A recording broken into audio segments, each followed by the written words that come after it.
Hello everyone, ఎలా ఉన్నారు? Welcome back. Eye for an eye two ఇదొక Chinese martial arts action movie guys.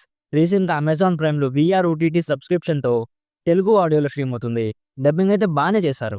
ఈ movie run time 1.5 hour మాత్రమే ఉంటుంది. Actually ఈ మూవీ 2022లో వచ్చిన ఒక మూవీకి సీక్వెల్ అంట. ఫస్ట్ మూవీ అయితే నేను చూడలేదు, డైరెక్ట్గా ఈ మూవీనే చూశాను. స్టోరీ అయితే బాగానే అర్థమైంది, ప్రాబ్లం ఎక్కడ కూడా లేదు. బట్ ఇప్పుడు ఈ మూవీ చూసాక ఫస్ట్ మూవీ కూడా చూడాలనిపిస్తుంది. ఎందుకో చెప్తా. ఈ మూవీలో అడల్ట్ కంటెంట్ అయితే ఎక్కడ కూడా లేదు గైస్. వైలెన్స్ ఓకే అనుకుంటే ఫ్యామిలీతో కూడా చూడొచ్చు. సో డీటెయిల్‌గా ప్లాట్ అండ్ రివ్యూ చెప్పేస్తాను. అంతకుముందు మీరు మన ఛానల్‌ని ఫస్ట్ టైం విజిట్ చేస్తుంటే ఒకసారి కాంటెంట్ చెక్ చేయండి. నచ్చితే ప్లీజ్ సబ్స్క్రైబ్ చేసి బెల్ నోటిఫికేషన్స్ కూడా ఆన్‌లో పెట్టుకోండి. సింపుల్‌గా ప్లాట్ ఏంటంటే ఈ మూవీలో ఉండే హీరోకి కళ్ళు కనిపించవు. బట్ అతను ఒక ఖడ్గ వీరుడు గైస్. సౌండ్‌ని బట్టి ఎవరు ఎక్కడి నుంచి దాడి చేస్తున్నారో కనుక్కోగలడు. సో అలాంటి ఒక మనిషి ఒక చిన్న పాపని కొంతమంది వైలెంట్ పీపుల్ నుంచి సేవ్ చేసే సిచ్యువేషన్ వస్తుంది. సో నెక్స్ట్ స్టోరీలో ఏం జరిగింది, అసలు ఆ చిన్న పాప ఎవరు, తన కథ ఏంటి అనేది బేసిక్గా ఈ మూవీ ప్లాట్.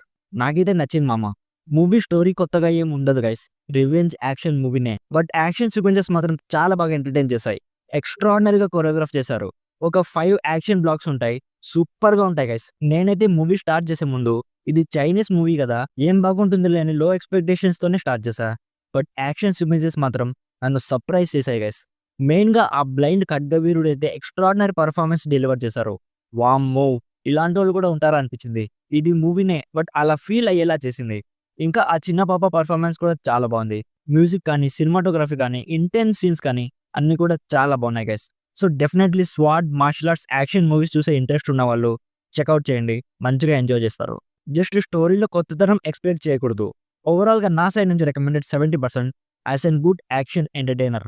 సో ఇది guys eye for an eye 2 movie review. Already ఈ మూవీ మీరు చూసుంటే మీకెలా అనిపించిందో కామెంట్స్‌లో మాతో షేర్ చేసుకోండి. వీడియో నచ్చితే లైక్ చేయండి. మరిన్ని రివ్యూస్ అండ్ రికమెండేషన్స్ కోసం మన ఛానల్‌ని ఇప్పుడే సబ్స్క్రైబ్ చేసుకోండి. Thank you so much for watching. Meet you in my next video. By bye guys.